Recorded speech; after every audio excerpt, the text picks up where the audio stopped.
Estamos aqui, eu e Tabita, entrevistando a professora Fabiana. Eu e Tabita somos alunas da graduação no Colégio Pedro II, graduação em Filosofia. Pode se apresentar, professora. Bom, gente, eu sou a Fabiana, é um prazer aqui estar com vocês, obrigada pelo convite. Vocês me conhecem pela graduação aqui do Pedro II, mas na verdade eu sou professora também do ensino médio. No Pedro II eu estou desde 2015, trabalhando especificamente com a terceira série do ensino médio e com as atividades relacionadas à pesquisa acadêmica para o ensino médio, em convênio com a UF, e além disso com atividades voltadas para o vestibular, né? Mas fora do Pedro II, eu trabalho na área há 20 anos, né? Sou formada pela UERJ em Letras, Português e Literaturas e segui a carreira acadêmica dentro dessa área de formação com mestrado e doutorado numa área, num nicho da letras que a gente chama análise do discurso, que é uma parte da língua portuguesa que trabalha com a presença da ideologia na linguagem, na construção do discurso.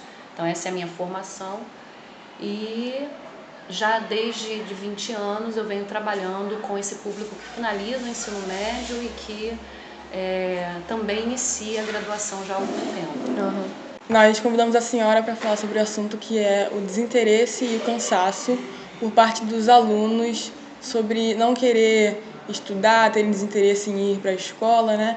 Então, queríamos saber a sua opinião como professora, o que você acha que causa esse desinteresse, etc.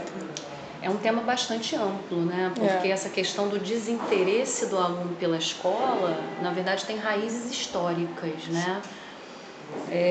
Tem raízes históricas, tem razões filosóficas, mas se de repente eu fizer um recorte aqui para vocês da época em que eu estive como aluna de ensino médio primeiro, para depois pensar no meu exercício como docente, né? Se eu propuser a vocês esse recorte, eu acho que a gente consegue tocar em alguns pontos dessa questão, que é uma questão bastante ampla, né? Como eu já disse.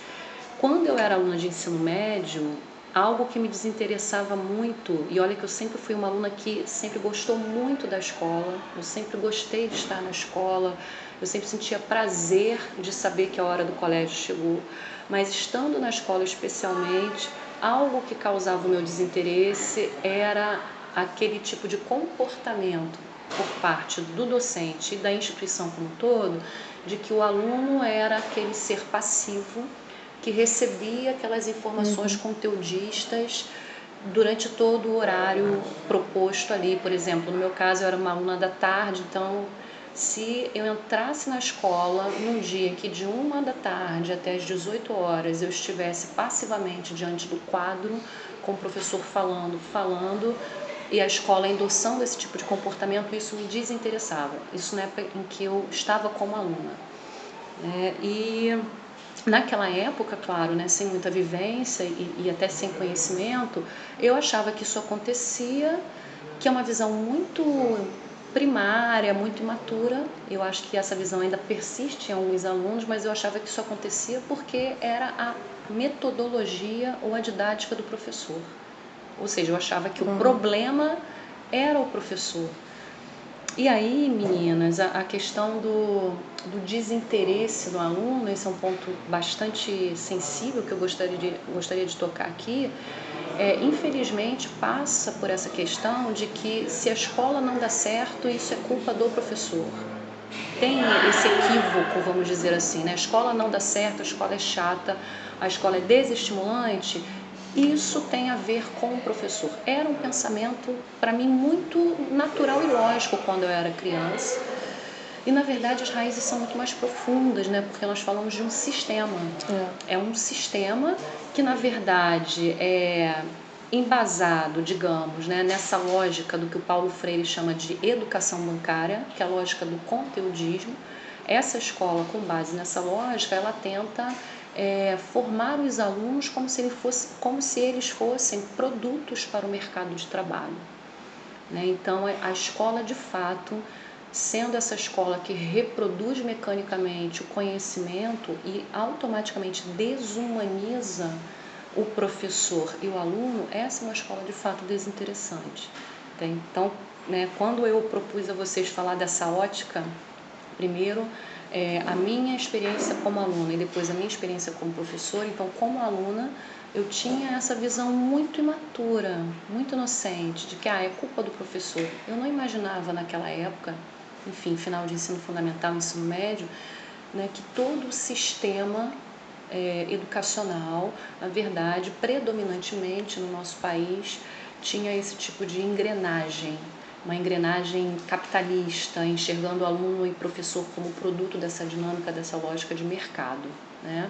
E aí estudar para essa escola e para os pais responsáveis, mães, enfim, que têm filhos nesse tipo de escola, estudar bacana, estudar de maneira produtiva e eficaz, significa memorizar conteúdos, decorar conteúdos para se aplicar em uma determinada atividade produtiva, né? E depois, como professora, como estudante de educação, de letras e como professora, principalmente com a prática, eu vi que, na verdade, a questão é muito mais ampla. Né? E aí, por exemplo, eu vou mencionar aqui a vocês, a gente tem alguns trabalhos em educação, né? E aí, claro, falamos de Paulo Freire aqui no Brasil, falamos de Rubem Alves. Rubem Alves. Né? A gente tem Rubem Alves, um dos grandes cronistas, filósofos, teólogos, que pregava o seguinte, né? Inclusive do Rubem Alves, aquela máxima de que existem escolas que são grades, né? E escolas que são gaiolas, que são grades, e escolas que são asas. Né? Então, quando lá mais ou menos para a década de 80 do século XX, década de 90, né, a gente começa a verificar em educação uma defesa entre os nossos educadores, né? Claro que a gente bebe da fonte aí, repito, né, tanto do Freire quanto do Alves, um pouco anteriormente, finalzinho da década de 70, e a partir daí, os novos educadores que bebem dessa fonte, quando eles começam a disseminar essa ideia de que existem escolas que são asas, na metáfora, escolas que trabalham para a liberdade do aluno ser o que ele de fato quer ser para ser produtivo, não só para a sociedade, mas para a sua própria existência. Quando esse movimento começa a ser discutido, disseminado entre os educadores, nas universidades, nos colégios, aí começa de fato a ser conhecida entre nós essa possibilidade de que a escola pode ser mais do que um lugar em que nós depositamos conteúdos nos alunos e formamos para uma vida profissional mercadológica, mecânica, né? E aí, por exemplo, na minha formação, estamos falando aí de 20 anos, né? Na minha formação, por exemplo, como estudante de letras, eu ouvi falar de Paulo Freire e Rubem Alves no final da minha formação. Só no final? Só no final. Ouvi falar. E não foi nem ensinado, né? Você que foi por vontade. Exatamente. Não foi ensinado. Então, um professor da área de pedagogia falou de Paulo Freire e a dinâmica do professor, né, num dos trabalhos, era fazer seminário. E aí ele falou de Paulo Freire, falou de Rubem Alves, nós nos interessamos muito, nós alunos na época. E aí o professor então disse, então vamos fazer o seguinte, vamos promover um seminário aqui para que todo mundo tenha oportunidade de ler. Claro que tem um grupo que vai dominar, enfim, vai apresentar o seminário com aquele autor-tema, mas todo mundo vai ter oportunidade de minimamente ouvir, de ler um resumo da fala do colega, etc. E assim fizemos. Então faltavam 2 semestres para eu me formar, eu me formaria professora, vocês estão entendendo? E aí, só nesse momento, eu estudei o Paulo Freire porque eu estive num seminário que tinha Paulo Freire como tema, não fazia nem parte da discussão ali, né?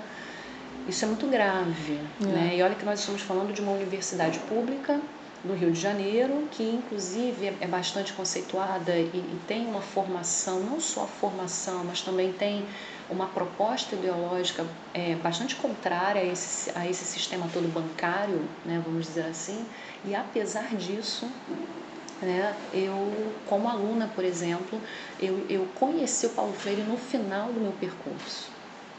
só para vocês terem ideia. Bem em cima. Prestes a terminar tudo, a senhora teve contato com ele. Exatamente.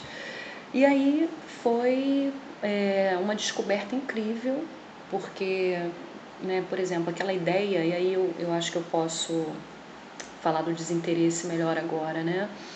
Eu acho que essa questão do desinteresse que eu vejo na sala de aula como professor e não mais como aluna, a meu ver, e é claro que isso merece um estudo mais amplo, enfim, mais desenvolvido, mas a meu ver, essa questão hoje, como professora, do desinteresse tem a ver justamente com o que o Paulo Freire chama de uma pedagogia crítica, só para mencionar, né, educadores de outros lugares, mas que também bebem da fonte de Paulo Freire, Bell Hooks, inclusive nós chegamos a comentar, né, a ler textos da Bell Hooks em sala de aula, chama de pedagogia engajada.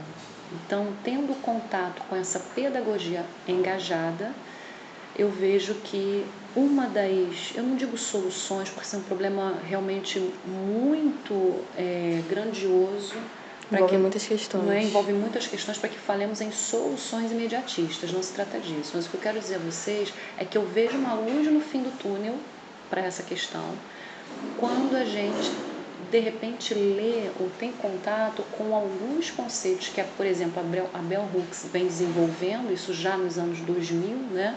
Principalmente agora, posteriormente a 2010, em que ela vem desenvolvendo conceitos que são, a meu ver, absolutamente caros, importantes para a escola, como, por exemplo, o conceito de comunidade pedagógica. Então, eu vejo, por exemplo, hoje que o desinteresse do aluno, ele persiste para além da questão de o aluno ser massificado por um conteúdo bancário, persiste quando ele não se reconhece incluído, né, o aluno, a aluna, enfim, não se reconhece incluídos numa comunidade pedagógica. Quando eles não se sentem pertencentes àquele grupo, não só da sala de aula, mas aquele grupo maior daquela escola, daquela instituição. Né? Então, quando eu tomei conhecimento disso, eu consigo de fato observar isso na minha realidade. Então, por exemplo, se o professor trabalha de fato para que aquela aula, aquele momento ali de discussão, seja um momento em que o conhecimento que ele traz de vida, tá, se some ao conhecimento teórico de sua formação, de suas pesquisas, se ele consegue reunir da parte dele conhecimento de vida com conhecimento teórico e ir um pouco além, porque reunindo esses conhecimentos ele consegue aplicar em atividades e vivências que realmente coloquem os alunos como pensantes, como trabalhadores daquela proposta, como coautores, melhor termo é esse. Quando o professor coloca os alunos como coautores daquela aula, daquele trabalho, daquele projeto, de maneira que ele, junto com os alunos, consiga passar para esses alunos que ele não detém conhecimento, mas que ele está ali como alguém que tem uma visão do saber e justamente convida você ou qualquer pessoa que seja também para agregar aquele conhecimento. Quando o professor tem essa postura, especificamente falando do professor, ele está no miudinho, ali dentro do que ele pode fazer, costurando uma comunidade de sala de aula, motivando os alunos a construírem uma comunidade pedagógica, que é, na verdade, construir o conhecimento para o grupo, certo? Aplicar aquele conhecimento nas próprias vivências e tratar daquele aprendizado como se fosse um aprendizado que não vai somente formar você para o mercado de trabalho, mas que vai sim formar vocês para o mercado de trabalho e, além disso, vai colaborar ainda mais para o seu processo de cidadania, de humanização, de bem-estar ao próximo, enfim, colaborar para que você seja uma pessoa de fato mais grandiosa, não só no conhecimento, mas na humanização, no fazer pelo próximo, fazer pela comunidade. Então, hoje em dia eu vejo que o aluno ele se desinteressa quando ele não participa desse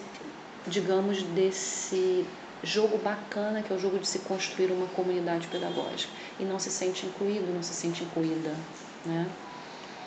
Enfim. Inclusive, isso que você falou de os alunos poderem ser coautores, né, dentro do ambiente escolar, dentro da sala de aula, lembra muito o conceito que a Bell Hooks traz de imaginação, que é tirado a imaginação dos alunos, né? Então, quando se é criança, isso é estimulado, e quando vai crescendo, vai perdendo isso com o tempo, e aí torna essa coisa de educação bancária, você não pode mais pensar do seu jeito e levar seus conceitos para a sala de aula, nesse coletivo, né? Lembra muito desse conceito dela, acho muito importante que a imaginação possa ser trazida, né, para dentro da sala de aula. Totalmente, muito importante. Se a gente pensar especificamente na escola, na criança menor, vamos dizer assim, né? Se a gente pensar na criança menor dentro da escola, a imaginação, ela ainda é, como é que eu posso dizer, mais necessária. A imaginação é sempre necessária. Talvez necessária não seja uma palavra adequada para esse momento, mas só para ficar mais claro aqui o nosso papo. Se a gente imaginar uma criança ainda menor dentro da escola, quando eu digo que a imaginação para ela é ainda mais necessária, em outras palavras, o que eu estou querendo significar aqui é que a criança precisa da imaginação para que ela possa compreender os processos que ela vive na sua realidade. Sim. Então, se a criança imagina, por exemplo, uma historinha em que nessa historinha ela é uma personagem, tem um pai, uma mãe, um amiguinho e tem uma escola também, ela se utiliza da sua imaginação para que ela possa repensar, reafirmar, reproduzir, alterar esses padrões sociais, vamos dizer assim, que ela vive. Então a imaginação, você falou tudo, né? A imaginação é uma grande ferramenta para que nós possamos nos reconhecer como pessoas e cidadãos do mundo e posteriormente, quando crescemos, é a imaginação que faz parte, por exemplo, das nossas pesquisas acadêmicas. Inclusive, né, vocês que estão na graduação sabem disso, a gente vem conversando inclusive muito sobre isso nas aulas. E daí está a questão do interesse, não do desinteresse. No caso, inclusive, do ensino superior, né, a graduação, pós-graduação, o desinteresse ele não para na escola básica, ele atravessa também os cursos de graduação e pós-graduação.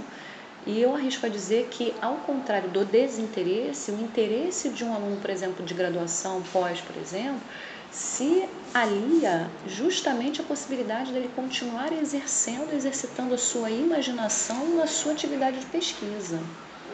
Então, quanto mais uma pessoa consegue imaginar, propor uma pesquisa que de fato consiga atender o seu desejo, a sua imagem, o seu desejo, a sua imaginação, e ao mesmo tempo casar com as necessidades, demandas daquela comunidade, as suas próprias, então o desinteresse ele não faz mais parte desse pesquisador, por exemplo. Então você tem toda a razão, né? A imaginação ela está com a gente desde quando somos muito pequenos até quando somos pesquisadores, digamos, num nível mais elevado. É a imaginação.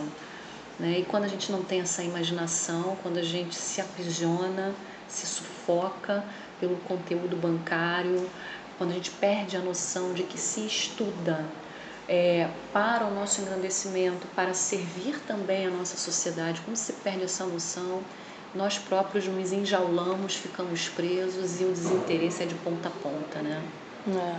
No meu Fundamental 2, quando era do 6º ao 9º ano, eu tinha muito desse desinteresse, porque era sempre a mesma coisa, aprender o conteúdo para chegar na prova, eu reproduzir aquilo, e pronto, era só isso o tempo todo, não tinha algo diferente, não tinha uma prática, era só teoria. Então eu acho que isso também nunca me ajudou a ser criativa, que eu nunca consegui botar minha criatividade em jogo, sabe? Se sentia bloqueado de não poder fazer mais de você dentro do estudo, dentro do que estava sendo ensinado. Sim, com certeza. E aí quando você não consegue exercer a sua criatividade, a sua imaginação, você se desconecta. Olha isso, né? Você se desconecta. Se a gente pensar na palavra imaginação, a imaginação, se você quebrar, né, aquele exercício que eu sempre convido vocês a fazerem na sala de aula. Quero estudar muito pontualmente o significado de uma palavra. Então, vou começar a partir essa palavra nos seus constituintes internos. A palavra imaginação, se a gente começar a partir, fazer essa brincadeira aqui, né, nos lembra a palavra imagem e a palavra ação. Então, se você, por exemplo, Emily, de fato você é distanciada da sua imaginação, ou seja, se você não consegue colocar as suas imagens criativas, né, em ação, o teu exercício escolar, ele cada vez mais vai fazer com que você se distancie da sua essência. Isso é muito sério. Isso é muito sério, né? E eu tô falando você porque você, né, se auto-menciona aqui, mas eu digo também que eu posso falar por mim, porque grande parte da minha educação básica, meu ensino fundamental foi dessa forma. Só no ensino médio que eu recupero alguma possibilidade de criatividade, aplicação da imaginação, vivência disso, né? Mas olha como é sério, né? Quanto mais a imaginação é distanciada por conta desse conteudismo bancário, mais nós nos isolamos de quem somos, nós nos apartamos de quem somos. Isso é muito sério, porque quando você se distancia da sua essência, problemas gravíssimos podem acontecer, né? Desde de problemas psíquicos, psicológicos, até mesmo problemas de socialização, enfim, né? Eu não sei se vocês têm uma outra questão a pontuar sobre o desinteresse, né? Eu propus a vocês falar da minha perspectiva como aluna, da minha perspectiva como professora. Tocamos em Paulo Freire, tocamos em Bell Hooks, mas como se trata de um problema amplo, há vários pontos, e o que me chama a atenção nesse momento agora para falar com vocês é também sobre a participação dos responsáveis, da família. Sim, a gente estava pensando nesse conceito de poder em Foucault. Inclusive, você chega na sala de aula e muitas vezes tem até medo do professor, porque ele exige essa postura rígida dos alunos, ou ele é muito rígido em qualquer coisa que façam ou Às vezes, falem. para tentar cobrar respeito, o professor acaba sendo assim, meio, como posso dizer, rígido demais, né? Sim. Tentando botar medo nos alunos para poder ser respeitado. E eu tinha uma professora assim, e diante dela eu ficava com medo, não conseguia me concentrar nas aulas direito, enfim, era péssimo. Enquanto eu tinha um outro professor que ele não precisava fazer isso para ter respeito, ele era um brincalhão, era mais leve a aula com ele, e ele conseguiu respeito, diferente da outra professora. Em relação aos pais, às vezes essa relação de poder já está sendo percebida dentro do ambiente ali familiar. Aí o adolescente, o jovem ter que passar por isso de novo em sala de aula deve ser meio cansativo para ele também, acredito. Sim, vocês colocaram 2 pontos aí super importantes, né? Primeiro, eu propus a vocês a questão da família, vocês também trouxeram a questão dos professores. É aquilo, meninas, as relações de poder num grupo familiar, num grupo escolar, elas estão postas e elas são ressignificadas e às vezes até reafirmadas. Por exemplo, cada um tem suas famílias e os seus exemplos, mas eu vejo muitos pais e mães de alunos aqui no Pedro II, em que, na verdade, para que eles consigam atenção e até mesmo respeito, eles precisam ter um comportamento autoritário. Precisam para impor o respeito. Então, isso se automatiza como uma regra, se naturaliza como uma regra, e aquela criança internaliza isso e aquilo fica inconsciente. Tão inconsciente e naturalizado que quando ela chega à sala de aula, como professora, aquela figura do respeito, vamos dizer assim, aquela autoridade, o que essa criança vai querer ou vai esperar é que esse professor ou essa professora reproduza aquele autoritarismo, aquele exercício de poder autoritário que ele vê em casa. E aí é muito difícil, né? E eu trago para vocês, né? Vocês falaram aí da questão do professor, da professora. Eu trago para vocês aqui uma informação que eu tive por esses dias. Eu não tinha ainda me dado conta dessa expressão, não sei se vocês conhecem, que é a expressão desfeminização da mulher na escola. Não sei se vocês... Nunca ouvi falar. Pois é, eu tomei conhecimento por esses dias dessa expressão, fui saber o que era isso. E aí, foi de uma reportagem, não consigo nem agora recuperar o nome de quem assina por essa reportagem, mas posso mandar esse texto para vocês. O texto não fala especificamente sobre o desinteresse, mas fala sobre o cansaço que paira na escola.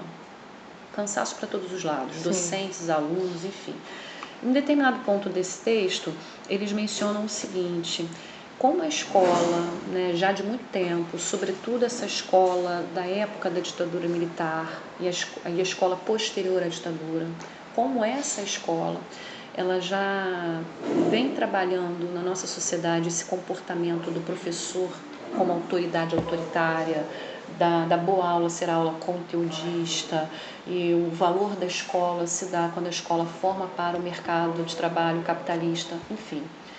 Essa reportagem diz que essa escola, que vem acontecendo para a gente desde a época da ditadura e ainda se reproduz, essa escola, então, ela colaborou muito negativamente, para que isso tem a ver com cansaço, segundo essa reportagem, essa escola colabora negativamente para que nós tenhamos dois tipos de estereótipos. O professor, o homem, é aquele que vem reproduzindo a autoridade de um comandante, de uma hierarquia maior, de uma força armada qualquer.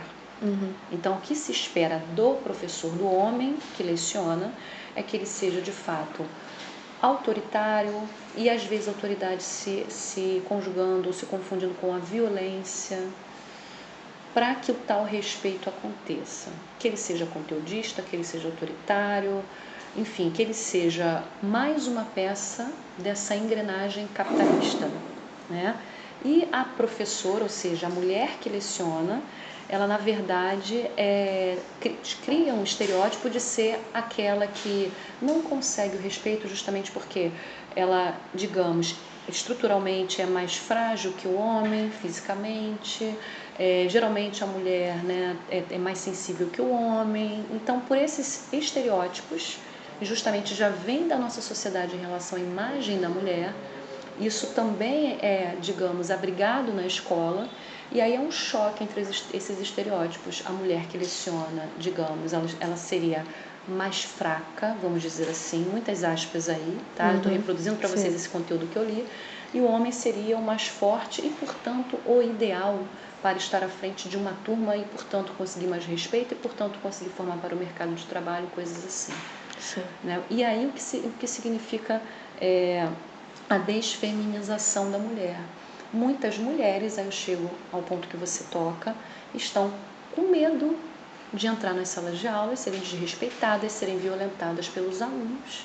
Então elas começam a colocar estereótipos masculinizantes na sua prática pedagógica. E aí elas passam a ser grosseiras, quando assim adotam, né, esse tipo de prática, violentas, aquela professora que não dá espaço para conversa. E aí a gente percebe, né, meninas, eu acho que essa reportagem ela vem colaborar para o nosso bate-papo aqui. Que bom que eu me lembrei dela, porque eu acho que ela vem colaborar para a gente pensar também que o desinteresse ele está ancorado no poder autoritário, como o Tabita menciona, e está também ancorado em algo que parece paradoxal, a contraparte disso, que é o medo. Então, esse desinteresse, poxa, que escola chata, mas aí a escola é chata para manter ou reproduzir esse ideário de escola muito antigo e ditatorial, né? E justamente se isso não acontecer, se essa reprodução não acontecer, aí a gente tem, enfim, né, digamos aí, se isso não acontecer, a gente tem as pessoas envolvidas nisso sofrendo. Né? Então, para que a mulher não sofra, e até o próprio homem, até o próprio professor homem que não tem essa postura, eles chegam em algum momento de sua prática a reproduzirem ou fazerem algum tipo de postura desse sentido para que eles estejam ali, vivos, naquele sistema, né? Enlouquecedor. E aí, se eu não me engano, essa reportagem ela fala dessas questões por meio de um estudo que foi realizado, se eu não me engano, em São Paulo, há uns 5 anos, mais ou menos. Enfim, são questões que eu estou trazendo para vocês aqui, tive acesso, acho que é para a gente pensar. De fato, né, gente, a escola, ela de um lado, ela tem sido desinteressante por conta dessa história toda, desse histórico todo, e de outro, né, justamente a preservação, manutenção desse tipo de sistema tem feito muitas pessoas sofrerem, né, muitas pessoas sofrerem. E aí, Eu até fiquei curiosa agora, não sei o que vocês têm a me dizer, sobre como vocês veem essa questão, estando vocês numa formação para atuarem como professoras daqui para frente, né? O que vocês acham que vocês vão passar por isso? Vocês correm o risco de passar por essa questão de o meu aluno está achando o que eu proponho desinteressante, ou eu estou achando a escola em que eu leciono desinteressante? Vocês acham que vocês podem passar por isso, correm esse risco? Bom, eu acho que sim. Eu acho que a gente está propenso a correr esse risco, porque a gente vai ser professor, a gente vai entrar numa sala de aula e vai ter um monte de alunos lá que estão desinteressados e não estão com vontade de estar lá. Então, para a gente conseguir fazer com que eles queiram estar lá, vai ser difícil. Sim. E é um negócio que vai levar tempo também, nunca vai ser uma coisa, uma A gente tem que solução querer rápida. mesmo estar interessado em fazer eles terem interesse de estar lá, entendeu? Isso, exatamente. E é isso, né?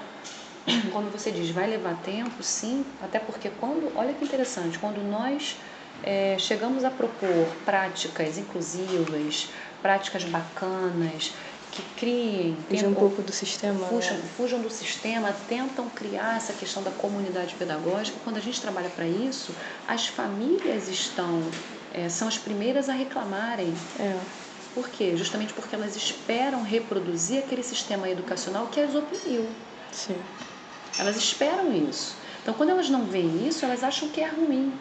E até que o professor, a instituição, enfim, as partes que estão envolvidas nesse projeto de desconstruir esse modelo, até que prove o contrário, leva tempo, dá muito trabalho. Enfim, e é bem o que você diz, né? A gente tem que querer muito, tem que querer, tem que desejar. Além, é claro, né, da nossa sempre disponibilidade, boa vontade de estudar novos métodos, novas metodologias, estudar os problemas da nossa sociedade, os obstáculos. Por que a gente não vence isso de uma vez por todas, por exemplo? Sim, sim. Voltando para a parte que a Sara fala sobre os pais, muitos dos alunos não sabem por que está na escola, né? Só é jogado lá e está lá. E o trabalho dos pais é tentar explicar para o filho, fazer ele entender o porquê ele está ali. Só que muitos desses pais, pelo menos na escola do meu irmão que eu vejo, esses pais não são presentes na vida dos alunos. Não vão na reunião, não sabem o que o filho está estudando, se o filho está estudando, se o filho está fazendo tarefa de casa, se está se dedicando. E isso faz com que o aluno fique nem aí para o que está acontecendo em sala de aula. É o que eu vejo muito, muito, muito na escola do meu irmão. Sim. E aí você toca num outro ponto também, são vários pontos que vão costurando esse grande problema que é o desinteresse ou cansaço, né? Ou não, né? O desinteresse e o cansaço na educação, tanto da parte dos alunos, quanto da parte dos professores. O que vem acontecendo é o seguinte, né? E aí a gente volta sempre para a estrutura capitalista, né? que nos conecta, né? A gente vê cada vez mais, Emily, a necessidade de pais e mães e responsáveis trabalharem o dia inteiro, todos os tempos, todos os momentos.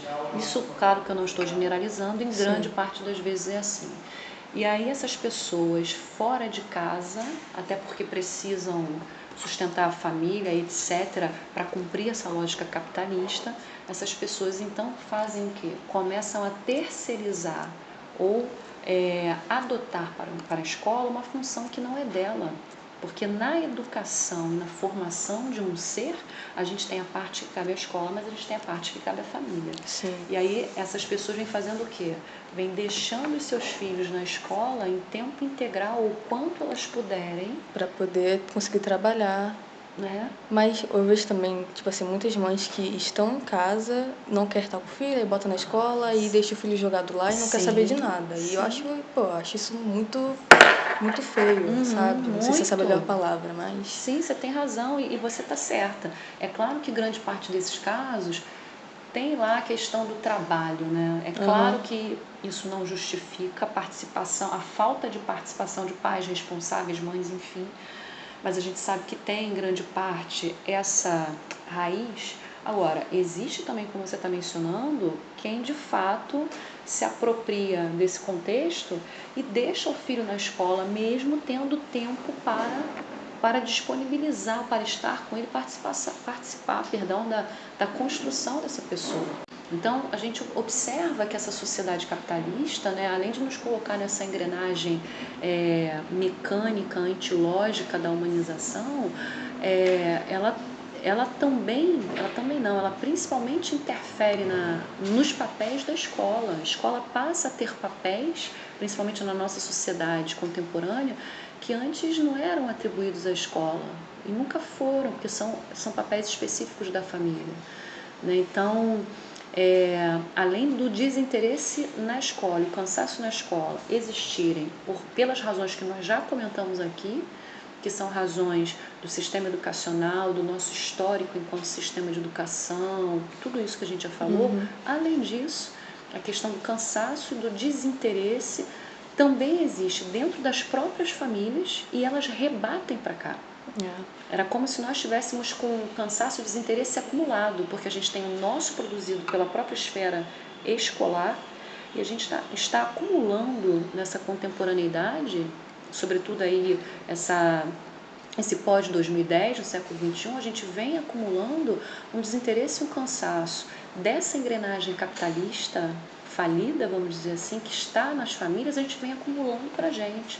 E quando eu digo a gente, eu falo da escola, nós que somos da escola, né? E aí, enfim, até aproveitando, fazendo aquela ambiguidade, aí temos aquela ambiguidade do nós da escola. Nós, eu, vocês e mais toda a comunidade passamos por esse grave problema, que é o desinteresse que nós vivenciamos aqui e que nós acumulamos da família.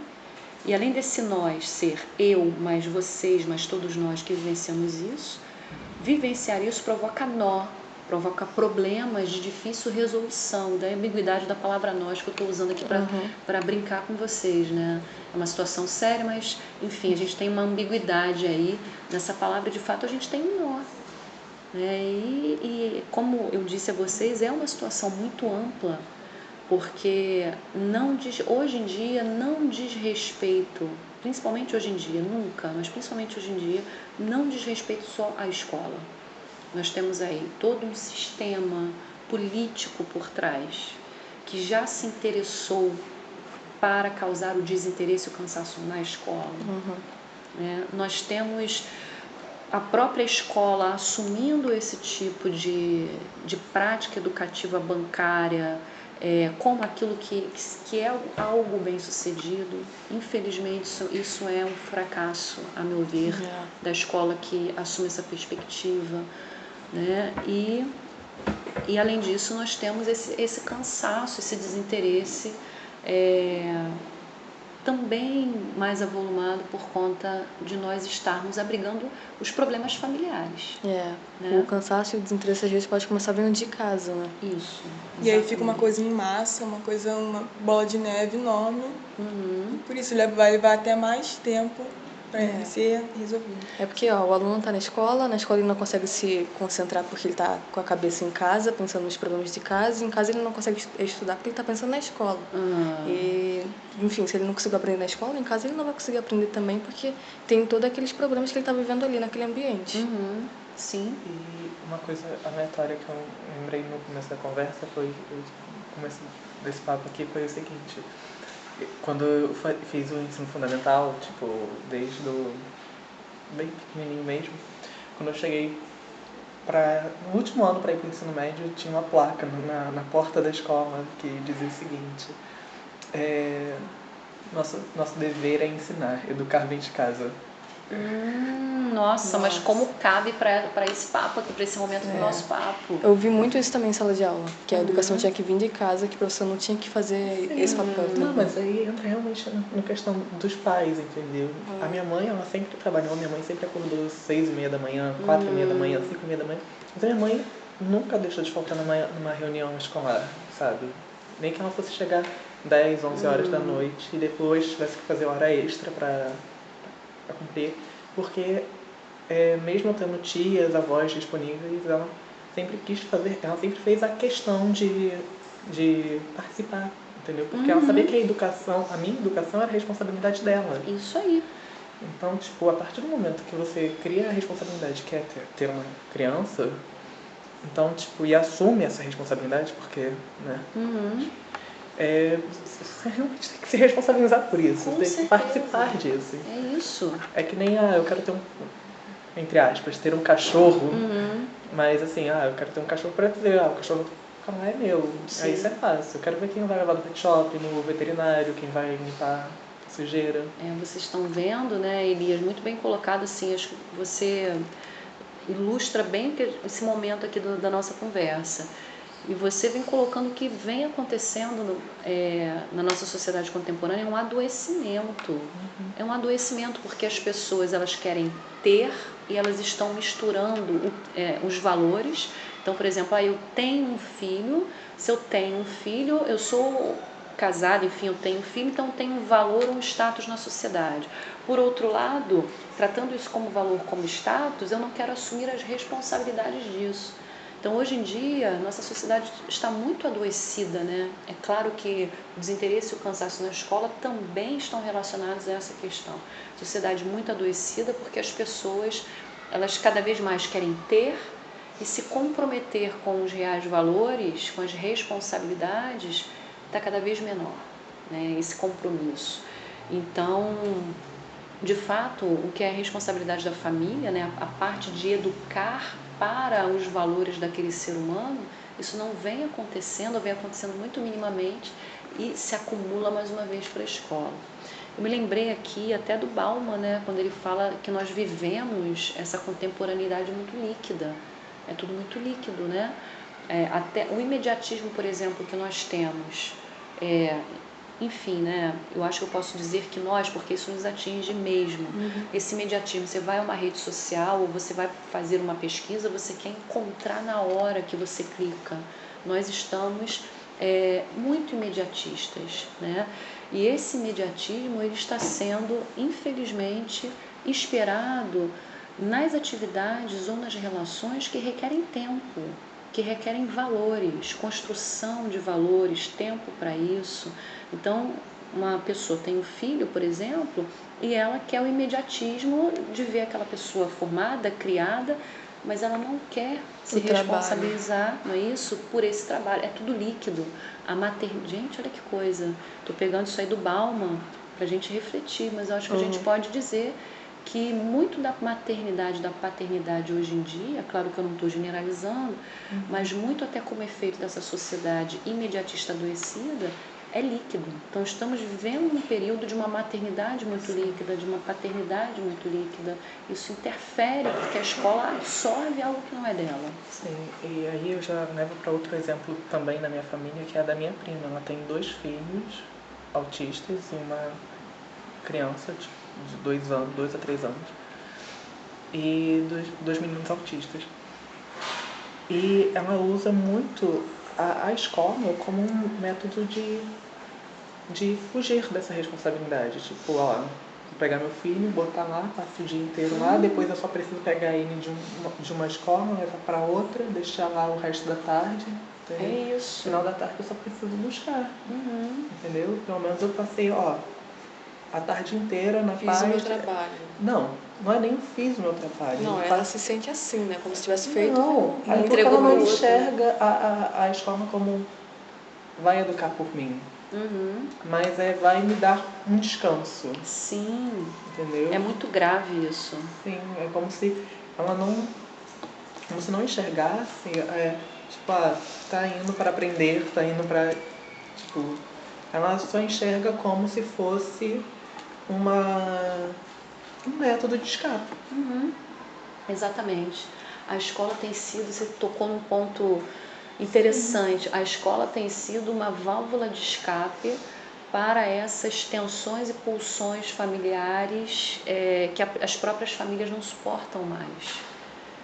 Enfim, eu acho sinceramente que nós estamos vivendo um momento muito delicado, né? Muito delicado porque a escola vem absorvendo como se fosse uma grande bolha, um grande balão. Sabe aquele balão de gás? Quanto mais você vai enchendo, ele vai suflando até que você fica com medo dele estourar. Né? Usando essa metáfora, eu acho que é o que vem acontecendo com a nossa escola, principalmente dos anos 2000 para cá.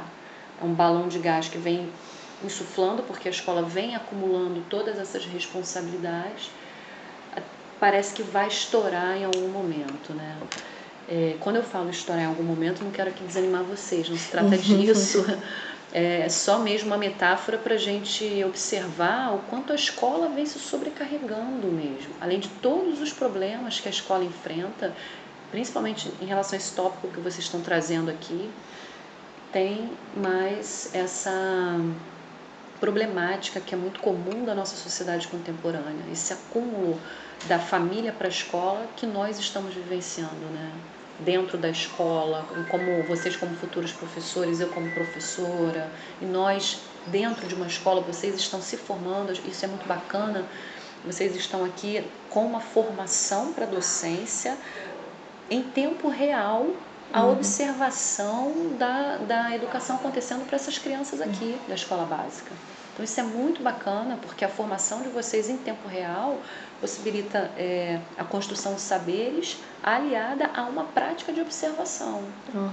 Vocês já estão vendo isso acontecer. Então não se trata de desestimular vocês, mas é realmente, né, mostrar, claro, não mostrar, estamos aqui, nós estamos mostrando, estamos identificando que essa escola do século XXI, ela tem essas questões e nós como sociedade precisamos nos unir para que nós, nem que seja no miudinho, no Pedro II de Realengo, nas escolas de Realengo, nas escolas do Rio de Janeiro, enfim, cada um no seu quadrado, que a gente não consegue, diante de um problema grande desse, tomar o todo, mas dentro do que a gente pode fazer, a gente discutir, problematizar. Talvez a gente não consiga soluções, porque é um problema amplo, mas a gente consegue melhorar, abrir a cabeça de alguém, refletir, colaborar para pensar que, por exemplo, se você tem um filho, a responsabilidade é sua, a escola vai até a página 5, a família daí parte, ou a escola vai até o 5, dali vem a família vai até a página 5, dali vem a escola, e por aí vai, né? E aquilo, gente, é uma ingenuidade, aí eu toco até naquela existência, né, a existência da escola sem partido. Eu falo que é ingênuo quem pensa, que é o pensamento que esse grupo veicula, que o ensino, o ensino deve ser de conteúdo e não de ideologia. Isso é uma ingenuidade, porque quando nós ensinamos qualquer tema, nós estamos ensinando, isso aí eu lembro até de Paulo Freire, vocês devem se lembrar, isso está naquele texto que nós lemos, Considerações em torno do ato de estudar. É o primeiro texto. O Paulo Freire, o próprio Freire, diz que quando você está diante de uma aula ou diante de um texto de alguém, você não está diante do conhecimento, você está diante do estudo de quem estudou o estudo prévio. Então, se, por exemplo, eu, Fabiana, dou uma aula para vocês sobre, vamos pegar lá uns nossos temas da produção textual. Se eu dou uma aula sobre ensaio para vocês, na verdade, aquela aula ali é o meu estudo, é o meu recorte de algo muito mais amplo. Então, não tem como o estudo não ser ideológico, porque a ideologia faz parte da abordagem do sujeito. Faz parte. Então isso é muito ingênuo achar que existe entre aspas, um conteúdo, como é que se diz? Imparcial. Isso não existe. Vamos falar da neutralidade, né? Não existe a neutralidade. Inclusive, uma das grandes funções da escola, e até mesmo do aprendizado de saberes, de conteúdos, é botar a gente para discutir esses temas, porque se os conteúdos, os conceitos não estiverem a serviço da resolução de problemas sociais ou da compreensão de questões sociais, eles não servem para nada. A gente agora fechou o ciclo, a gente chega ao início da conversa. Se a gente tratar a escola como uma repassadora e passadora de conteúdos, se a gente, na verdade, não dá ao aluno essa noção de que os conceitos que ele aprende, os conteúdos que ele aprende, é para que ele aplique em prol da sociedade, dele próprio, não faz sentido. Não faz sentido. Entendeu? Não existe isso da escola ser só conteúdo, de que o conteúdo deve ser imparcial, isso não existe. E isso me faz pensar numa coisa que eu estava refletindo ontem e me causou um estresse, que é no ensino público, eles te dão uma apostila e você, como professor, é obrigado a seguir somente aquela apostila. Entendeu? E é muito difícil, são muito difíceis os professores que conseguem concluir aquela apostila, porque a prova também é dada pelo município, então tem que cumprir tipo, todo aquele roteiro, aquilo que é roteirizado. Então é complicado para os professores abrangerem aquilo, sabe? Dar uma aula, tipo, explicando certas coisas. Eu só fui entender o que era a ditadura militar, o que foi a ditadura militar, porque um professor meu, se não me engano, de geografia, nem de história, professor de geografia, ele conseguiu terminar o conteúdo dele e começou a abrir para isso, porque ele percebeu que a gente não entendia nada sobre isso, sabe? A gente não sabia o que tinha acontecido. E o professor foi maravilhoso em parar para explicar aquilo, não era a função dele, mas isso é muito uma questão muito mais da escola pública do que da particular. Sim.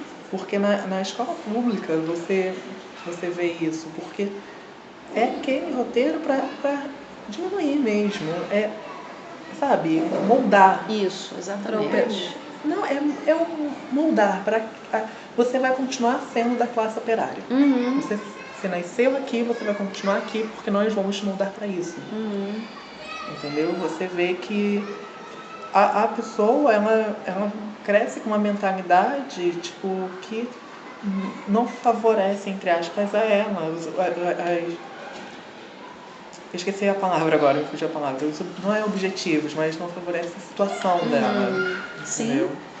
Ela visa bem mais o bem do patrão porque ela foi educada pelo patrão, entendeu? Então é basicamente isso. Então é muito difícil a gente fugir. E eu tô tocando nisso porque quando eu tava pensando nisso porque eu comecei a perceber, tava vendo algum vídeo, acho que no TikTok, sobre educação, e me estressou bastante, porque dá pra perceber que não tem essa igualdade.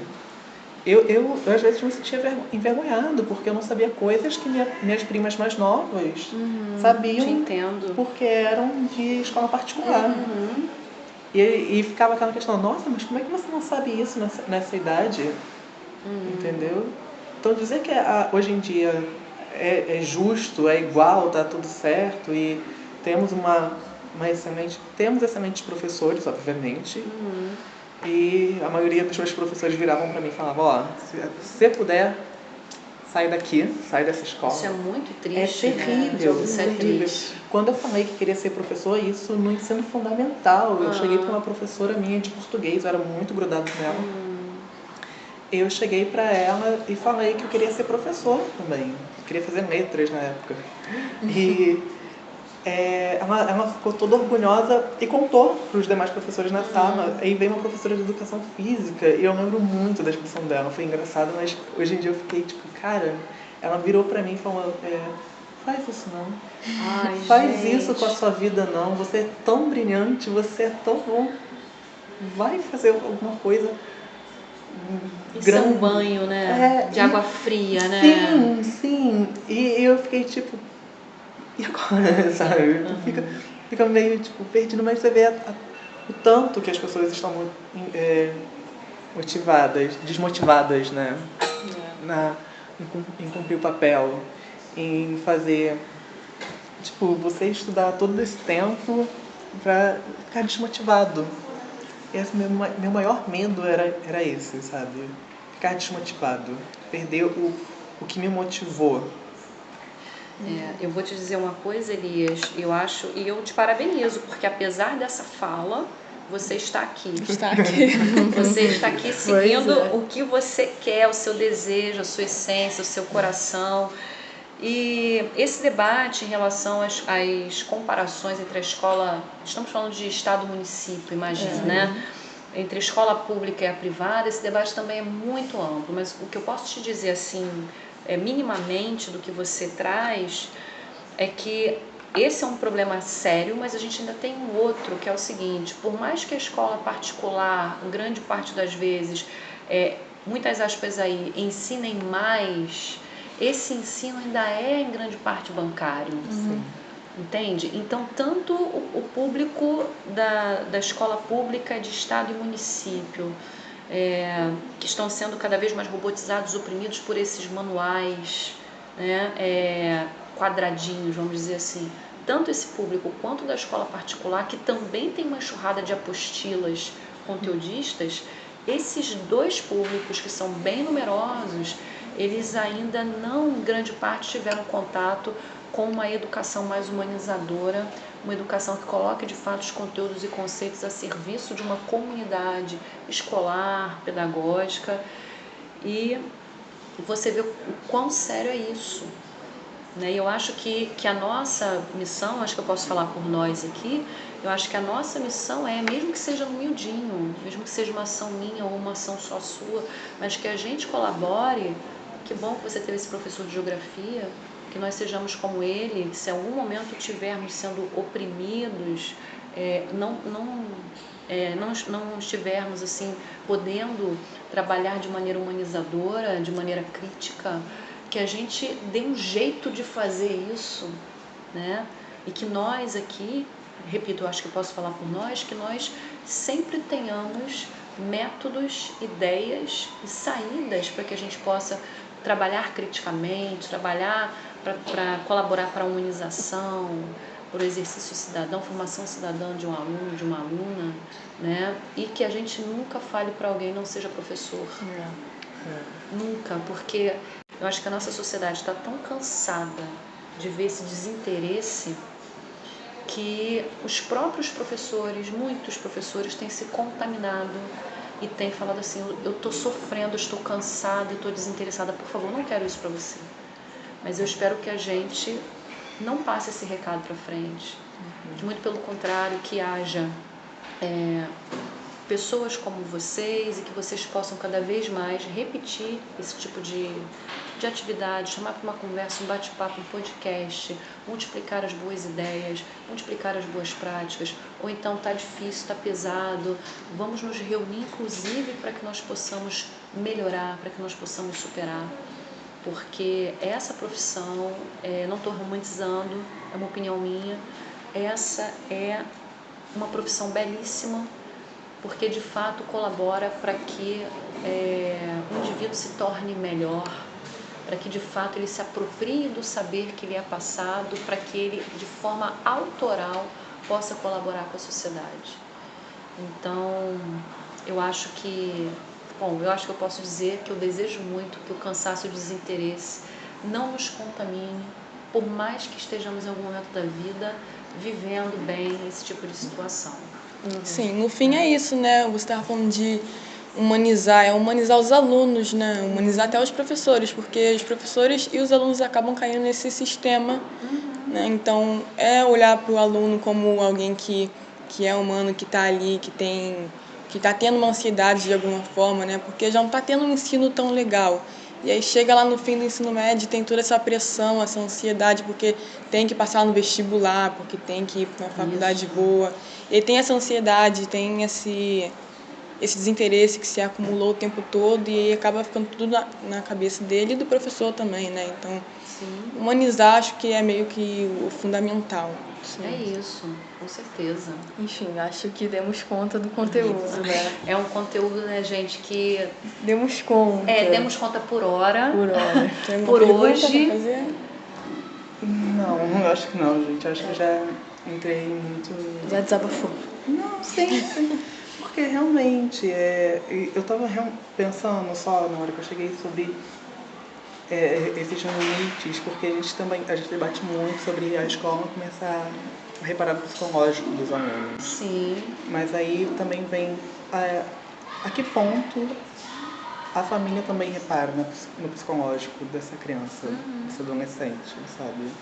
Porque a gente tem visto casos e casos de alunos cada vez mais violentos, casos de depressão, né? Sim, ansiedade.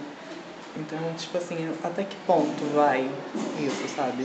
E até que ponto o professor sabe lidar com isso, sabe? Tipo, E até que ponto a família percebe essas coisas. Então eu vou fazer o seguinte, eu vou deixar 2 indicações de leitura para vocês aqui. Uma delas, que eu acho que é bem bacana, é a Sociedade do Cansaço, inclusive. Eu li essa. Do Byung-Chul Han, Eu li do coreano. do coreano. Nosso professor passou pra gente. Isso, Eu Sociedade li do Cansaço. o documentário também, que é muito bom. Muito bom. Se vocês puderem ler o livro e assistir ao documentário, Sociedade do Cansaço, é um ensaísta coreano. Todo mundo aqui já leu, muito bom. Churran, muito bom. E, além disso, que vocês leiam a trilogia da Bell Hooks, né? Tem o Ensinar, né? O Ensinando a Transgredir. Tem o outro que eu passei para vocês, que é o Ensinando o Pensamento Crítico. E a terceira, que é Ensinando o Amor. Esse eu nunca ouvi falar. Esse é muito bom, ele trata dessas questões, inclusive ela trabalha muito com um monge budista tibetano, que é o Thich Nhat Hanh. E basicamente o conceito que é destrinchado ali, desenvolvido, é o conceito de integralidade do ser. Um aluno, um ser humano, né, ele deve ser assim visto na sua integralidade, como corpo, como alma e como cidadão, como indivíduo. Então, eu acho que a gente pode deixar essas dicas aí, quem sabe um próximo bate-papo, acho que vai ser bacana. Por fim, esse foi o podcast com a nossa convidada, professora Fabiana. Agradecemos a sua participação e até o próximo seminário, até o próximo podcast. Boa noite a todos. Boa noite a todos.